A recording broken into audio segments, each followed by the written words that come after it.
waxaan aad u aqaanaa quraanka anigu dadku qaar baa yidhaa sinba hadduu wax qori lahaa way odhanayaan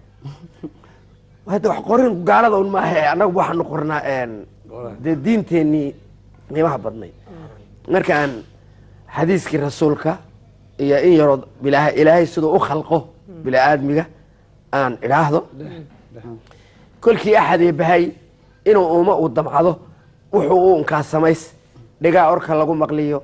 dareen uriyaha sankiiyo afkeenniyo koodadkiiyo indhaha iyo daamankiiyo saablayda iyo uurka iyo labada adin iyo gacmaha astaan dhadig iyo labood intaasoo suuraysan baa ilaahay nafta uu gashaa caruurtana oohintaa rabbigay uga dhigay afkarad oy ogaataa hooyadii inuu intifaacsi rabo ee soomaaliya iyo heladaa markaad shahaadataa rabbigay uu ka dhigay islaam shanteenna arkaanta iyo lixdeenna iimaanka iyo maxay aayaduhu dhaheen ilaahay uuna faray xadiisyadu aamineen rasuulkeennuna akiday aqoon waad leedahay intaa maad ku camal fashaan berigii asxaabihii udgoonow nebiga yaga kuwii inkiree kufriyey qoonkii abujahal lahaa kolkay in la dilo xugmeen adeeradii lagaga baqay ibliiskii yimid shirkii ardaaba 5 wiil ka madha iday ilmaadu wada dishaan kolkuu arrintii ku daray kolkii aqbalkii ku dhacay kolkay aqalkii tageen kolkay sayid cali arkeen yidhaahdeen maxamed aaway kolkuu yidhi maanan arag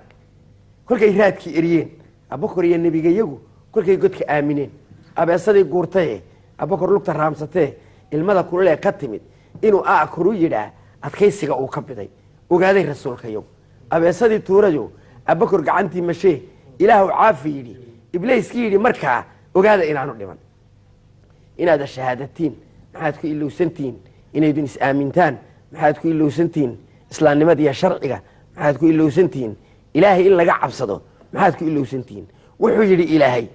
addoonkayga kii dila adduunkooda kii dhaca ka dheeraa agtaydii wuxuu yidhi ilaahay 14 boqolkaan anigu dhigay aayadaha tirada guud 4 jeel laba rogay ka akhriyan ku camal falin imtixaanka wuu dhacay wuxuu yidhi ilaahay ruuxa daanifka u deyn udgoonow rasuulkaan ka tageen adduunyada wuxuu yidhi ilaahay awlaadii xalaal iyo sunnaha mu'akidka u dhaca anigaa ka raalliya wuxuu yidhi ilaahay wuxuu yidhi ilaahay ina aadin tala xume qalbigiinan ooda ah ingeganayn qodayn baa idin seejin aakhiro ma idaa silsilad baad arkaysaan maqlaysaan oon idin akhriyaya rabbigii nimaan ahay awxaa lahaa idhi in yar iyo in badan baa ma ilaaba qoraya yacni waxaan arkayaa hiiraashoo gacanta taagay wakhtigay naga dhammaaday